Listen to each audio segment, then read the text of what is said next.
Olá! Hoje a gente vai mergulhar fundo na biblioteca padrão do C. Esse é um verdadeiro kit de ferramentas absolutamente essencial que faz a ponte entre o código básico e a imensa complexidade do hardware. Sem esse arsenal, a programação no dia a dia e a interação com o sistema operacional seriam missões praticamente impossíveis de resolver do zero. Nossa rota de hoje é super direta. Vamos desvendar a biblioteca, ver como lidar com erros e limites, dar uma olhada nas pré-condições da plataforma, dominar o tempo em C, explorar o ambiente de execução e, para fechar com chave de ouro, o encerramento seguro de programas. Ponto 1. Desvendando a biblioteca C. Para começar, é super importante separar a linguagem C, propriamente dita, das ferramentas que compõem a biblioteca dela. Basicamente, essa biblioteca atende a dois propósitos enormes. Primeiro, ela funciona como uma camada de abstração da plataforma. Sabe aquela mágica complicadíssima específica do sistema operacional para imprimir um texto no terminal? Pois é, ela esconde essa complexidade da gente. E o segundo propósito é entregar ferramentas básicas, daquelas super otimizadas e testadas à exaustão, tipo converter strings em números de forma rápida e segura. E olha só, todo esse poder não está espalhado de qualquer jeito. Ele é meticulosamente organizado em cabeçalhos.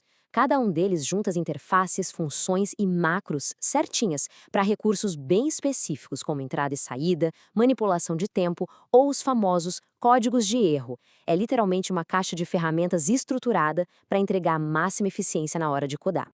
Seguindo para o ponto 2, lidando com erros e limites. Chegou a hora de encarar a dura realidade dos bugs. Ao contrário do que a gente vê em linguagens mais modernas que trabalham com exceções bonitinhas, no C, as falhas são indicadas de um jeito bem mais cru, através de valores de retorno especiais.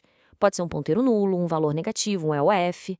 E por que a gente tem que ligar para isso? Porque ignorar esses retornos causa catástrofes gigantescas no mundo real. Checar essas chamadas rigorosamente é inegociável para manter a estabilidade. A filosofia de design por trás desse ecossistema é ousada. Fale rápido, fale cedo e fale com frequência. Ou seja, nada de jogar sujeira para debaixo do tapete. Se algo der errado, a aplicação tem que falhar de forma estrondosa e na hora. Isso garante que os bugs sejam detectados no comecinho do desenvolvimento, evitando aquelas corrupções de dados silenciosas no futuro. Mas como os detalhes desses erros são rastreados? Bom, a linguagem tem um verdadeiro dinossauro arquitetônico, uma variável de estado global chamada erro. Quando dá falha, as funções de diagnóstico leem essa variável para avisar o que rolou. Só que tem uma pegadinha imensa. Se o código pretende se recuperar e continuar rodando, a gente precisa redefinir o erro manualmente para zero. Se a gente esquecer, a próxima checagem vai ser uma baita dor de cabeça e virar uma bagunça total. Agora, um debate super quente na comunidade é sobre o famoso anexo K. Muitas funções clássicas, tipo o printf, são vulneráveis a estouro de buffer, o que é um pesadelo de segurança para invasões. O padrão C11 tentou consertar isso, criando versões alternativas que terminam com _s, que verificam os limites da memória ativamente. O problema é que estudos apontam que essas novas interfaces trazem problemas ainda mais complexos, criando uma divisão enorme, ao ponto de muitas plataformas modernas simplesmente se recusarem a implementar esse anexo. Tópico 3. Pré-condições da plataforma. Vamos ver como validar o terreno antes do jogo começar. A portabilidade é sempre o objetivo de ouro, né?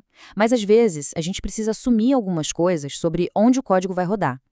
Quando uma pré-condição falta no sistema, isso não pode virar um erro bizarro meses depois. Tem que acionar um aborto imediato logo na compilação. Usando condicionais do pré-processador de um jeito inteligente, a gente consegue travar o processo ali mesmo. Isso salva dias de depuração da equipe. Ponto 4. Dominando o tempo em C. Esse é o momento de navegar pelo sempre caótico mundo do tempo físico e do calendário. Como lidar com datas é sempre confuso, a biblioteca inteligentemente divide o tempo em dois mundos. De um lado, as estruturas de calendário legíveis para nós humanos. Elas são famosas por umas bizarrices quase cômicas. Os meses começam do 0, os dias começam do 1 e os anos contam a partir de 1900, vai entender. Do outro lado, existe o tempo físico. Esse é perfeito para o processador. Linear, focado em matemática pura e contando os segundos transcorridos desde a era Unix. Para fazer esses dois mundos conversarem com consistência, a função mqtime trabalha em 3 passos exatos. Primeiro, ela normaliza qualquer maluquice inserida, corrigindo absurdos de data. Em seguida, calcula automaticamente o dia da semana e o dia do ano. Por último, aplica uma lógica complexa para resolver fusos horários locais e o temido horário de verão. É um baita de um malabarismo nos bastidores. E quando chega a hora de converter esse tempo para texto, liga o alerta vermelho de segurança. Funções velhas, como o asTime, são perigosíssimas porque usam buffers estáticos internos. Em ambientes com processos paralelos, isso pode ser sobrescrito silenciosamente e derrubar a aplicação inteira. A prática hoje é aposentar totalmente isso e usar opções modernas e seguras como o strtmf, que formatam texto sem arriscar a integridade da memória. Com esses especificadores de formato, dá para montar a representação textual exata de qualquer data e hora. E o mais fascinante é ver como isso é dependente da localidade. A simples exibição de um mês muda dinamicamente dependendo de onde o sistema está configurado para rodar. Número 5. O ambiente de execução. Como o programa enxerga o mundo em volta dele. Todo o programa interage super de perto com o ambiente, puxando chaves de configuração com segurança para evitar problemas, e dá até para ajustar as configurações de idioma. O detalhe curioso é que todo o programa nasce por padrão na chamada localidade C. E não, isso não tem a ver com a linguagem C. É apenas um padrão universal super engessado e baseado nos Estados Unidos. Para internacionalizar de verdade, a gente precisa modificar isso ativamente no código. E finalmente chegamos ao ponto 6, encerramento seguro de programas, o fim da linha.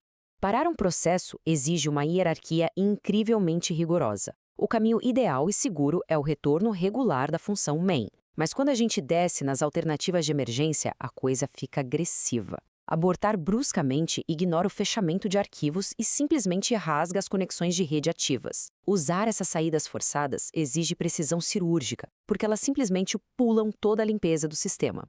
Mas para não deixar o caos tomar conta e garantir um final elegante, existem os manipuladores configurados pelo Stexit. É como deixar uma equipe de limpeza de prontidão. Na hora que o código vai fechar as portas, esses manipuladores entram em ação automaticamente, garantindo que toda a memória seja limpa e que os logs de auditoria fiquem salvos e impecáveis. Um último truque genial para manter a integridade são as asserções em tempo de execução. Durante o desenvolvimento, elas são incríveis. Falhou, elas congelam tudo e apontam a linha exata do problema. Mas vamos pensar um pouco. Exibir um erro brutal de sistema para o usuário final em produção é péssimo. Então, usar a diretiva ndebug para desligar totalmente essas verificações no ambiente real é uma regra absoluta para entregar uma aplicação limpa e profissional. Para fechar a nossa análise, fica uma reflexão imensa. Operar nessas engrenagens mais profundas do C dá um poder de otimização absurdo, mas a responsabilidade é gigante. Sem aquelas barreiras de segurança macias das linguagens mais modernas, como a gente garante, na prática, que uma arquitetura complexa aguente o tranco contra falhas inesperadas e não estoure a meia-hora física? É exatamente esse nível constante de paranoia e atenção que separa um código amador de uma obra-prima da engenharia robusta. Valeu demais por acompanharem essa exploração de hoje e até a próxima!